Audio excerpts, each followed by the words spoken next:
Next question is from James Ayers 95. I'm 6 weeks into my summer cut and I just hit a squat PR.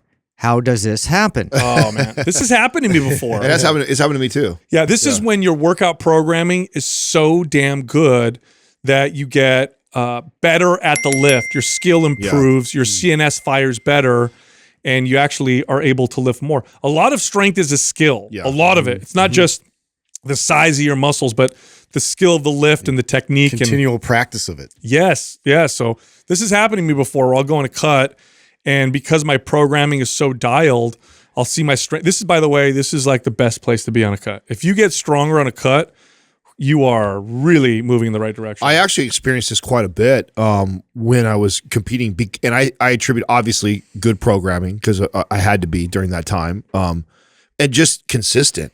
I never in my entire lifting career had been so consistent, and that just highlights what you're saying, that it's such a skill, especially with things like squatting and deadlifting.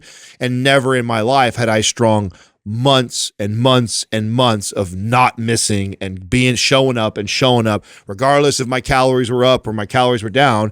And so many times I would be in a cut getting ready for a show, but because of the consistency, the great programming, not missing any days, I would see like, oh my God, I just hit a squat PR. Oh my God, I just hit a deadlift PR. That's crazy. I'm in a calorie deficit. How's that possible? But it does. It highlights how much those movements are a skill, and that if you are just consistent as shit with those things, how much that can start to build up. Yeah, I haven't had that quite as much. I mean, one thing I did notice though was like as I've cut down a bit, like my stamina was substantially better. Yeah. In the lefts too. So if I was doing a few reps, like I was able to feel stronger in that regard in terms of like getting through them like super easy. But yeah, I would say it's not common.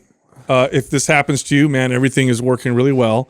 You do see this though when the cut improves someone's health. So I would see this with clients, but they're more like beginners, right? Where they're cutting and their health is improving, and they haven't been lifting weights for 5 or 10 years. Gains, yeah. So it's like they've only been working out for a year or 6 months, and then diet is really improving their health, and then you would see this strength, come up through the roof because their health was a lot better. Yeah. But if you've been dialed for 5 or 6 years or 10 years, and you train really well, and then you cut your calories, you can expect to at least not get stronger. So I don't want people to take the wrong thing away from this and be like, oh, my workout programming. It's a bit of an anomaly, but I have seen it happen for sure. Yeah, like I said, it's happened to me, but it's not common. 95% of the time, if I cut my calories, my goal is to keep my strength the same. Usually I see it go down. So that's the more common thing. But if you're one of those people, your strength goes up on a cut, like this is amazing. Like you should bask in the glory of your workout programming because it's amazing at that point.